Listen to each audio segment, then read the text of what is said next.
ওঠো, জাগো, লক্ষ্যে না পৌঁছানো পর্যন্ত থেমো না, যার উক্তি তার জীবনটাই থেমে গিয়েছিল মাত্র ৩৯ বছর বয়সে।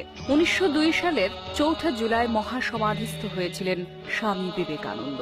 যাত্রা করেছিলেন রামকৃষ্ণ লোকে, কিন্তু রেখে গেছেন তার পথ, তার আদর্শ। স্বামী বিবেকানন্দের শিক্ষা ও দর্শন দেশের ধর্ম, শিক্ষা, চরিত্র গঠন এবং বিভিন্ন সামাজিক বিষয়ের সঙ্গে সম্পর্কযুক্ত। স্বামীজির শিক্ষা সম্পর্কে রবীন্দ্রনাথ বলেছিলেন, যদি ভারতবর্ষকে জানতে চাও তবে বিবেকানন্দকে জানো।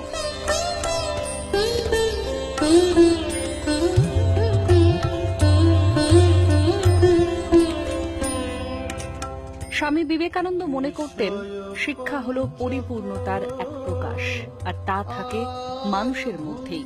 শিক্ষাকে তিনি মানুষ তৈরি করার, জীবন দানের ও চরিত্র গঠনের মাধ্যম বলেই মনে করতেন। তার কাছে শিক্ষা এক মহান চিন্তার সমষ্টি হয়েই ধরা দিয়েছে। এই শিক্ষা ছিল তার কাছে ইতিবাচক, কারণ তিনি মনে করতেন নেতিবাচক চিন্তা মানুষকে দুর্বল করে দেয়। বলেছিলেন, যদি ছোট ছোট ছেলে মেয়েদের সবসময় দোষারোপ না করে উৎসাহিত করা হয়, তবে তারা একসময় উন্নতি করবেই।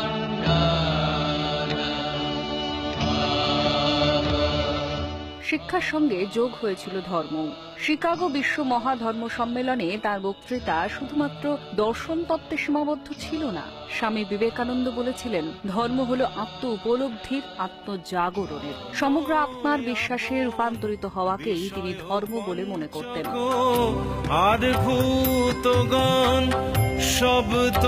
তিনি বলেছিলেন, ধর্ম হলো মানুষকে পশু থেকে মানুষে এবং তারপর মানুষ থেকে দেবতায় রূপান্তরিত হওয়ার এক মাধ্যম। Sisters and brothers of America, it fills my heart with joy unspeakable to rise in response to the warm and cordial welcome which you have given us. I am proud to belong to a religion which has taught the world both tolerance and universal acceptance. We believe not only in universal toleration, but we accept all religions as true. I am proud to belong to a nation which has sheltered the persecuted and the refugees of all religions and all nations of the earth.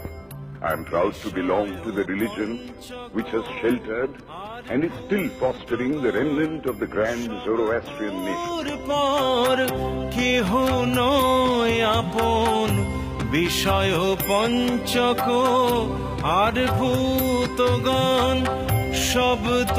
ঠিক এই মতাদর্শেই তিনি বলতে পেরেছিলেন, মানুষের মধ্যেই ঈশ্বর থাকেন, তাই মানুষের সেবা করাই ঈশ্বরের সেবা। সংসার অনুলকুণ্ডে ঝলসি গিয়াছে তা।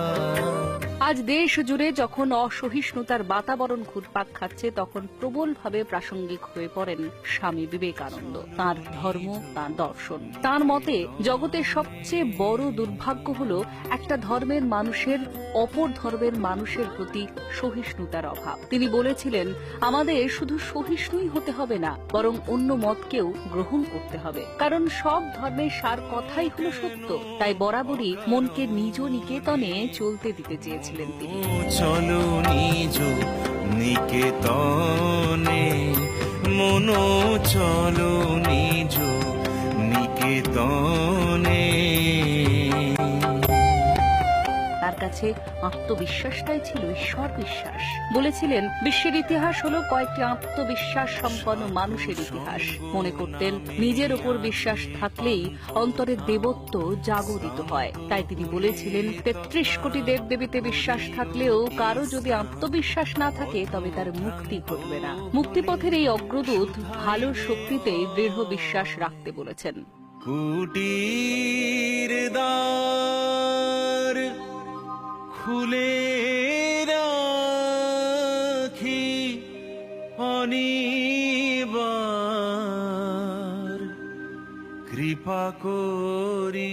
ঈর্ষা আর সন্দেহের অবসান ঘটিয়ে যারা ভালো হতে বা ভালো করতে চেষ্টা করছে, তাদের সাহায্য করার কথা বলে গিয়েছেন। অন্তরের আনন্দ নিকেতনে দ্বার খুলে সেই মুক্তির আলোই তো দেখাতে চেয়েছিলেন তিনি। এই মুক্তিপথের দিশারির নামই তো বিবেকানন্দ।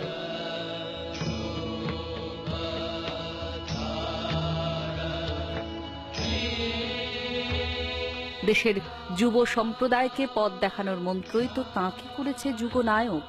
তাই 12ই জানুয়ারি শুধুমাত্র স্বামী বিবেকানন্দের জন্মদিবস কিংবা জাতীয় যুব দিবস নয়, তাঁর জন্মদিন আমাদের নতুন করে শপথ নেওয়ার দিন, অন্ধকারের উৎস হতে আলোয় উত্তরণে অঙ্গীকারের দিন।